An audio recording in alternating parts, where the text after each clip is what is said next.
আমরা কি ছাত্রী রে যে টাকা থাকতে কিপটামি করুম? কাকা আজকে আমার মন ভালো নাই।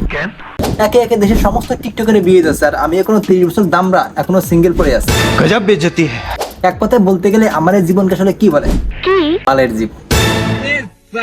টিকটকার মানিক মিয়া, বিপি ইমরান, বিডি ইমরান, এমনকি টিকটকের সম্রাট প্রিন্স মামুনও তার শখের লাইলাকে সারিয়া আর একটা দাতাল মাসুদ বিয়ে করে খাটকা পাচ্ছে, কিন্তু কাকা এখনো আমি সিঙ্গেল পড়ে আছি। কাকা আসেন কেন? এখন তো আমার চঞ্চল ভাইয়ের মতো বলতে হয়।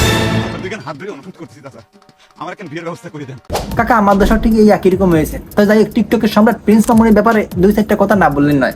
বাংলাদেশে খাইরুল সুন্দরী লাইলা আপাকে চাকা দিয়ে প্রিন্স মামুন ঠিক ওরকম আরেকখান লাইলা আপা নিয়ে আসছে। সুইমিং পুলে চিল করমু।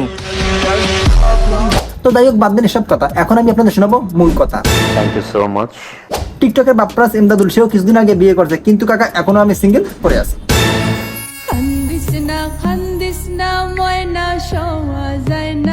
কাকা সব থেকে গুরুত্বপূর্ণ বিষয় হচ্ছে টিকটকের সম্রাট বাপ্পারাজের বিয়েতে সবাই ধারণা করেছিল যে একজাক্ট টিকটকের এসে নেচে গিয়ে মোটামুটি বিয়েটা পূর্ণতা দেবে, কিন্তু কাকা বল, টিকটকের বাপ্পারাজ ইমদাদুলের বিয়েতে উপস্থিত হয়েছে দেশের ওয়ান আর অনলি লাকি সবুজ, টুকু টাকি সবুজ।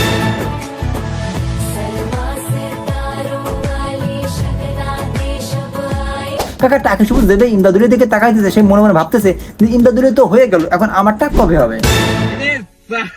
সত্যি কথা বলতে গিয়ে এখন কিন্তু বিয়ের মৌসুম শুরু হয়ে গেছে, কারণ গুড়ি গুড়ি বৃষ্টি এবং কাদার মধ্য দিয়ে বউ নিয়ে হাঁটার যেটা মজা, সেটা হয়তো টিকটকের বাপ্পারাজ ইমদাদুল ছাড়া আর কেউই জানে না।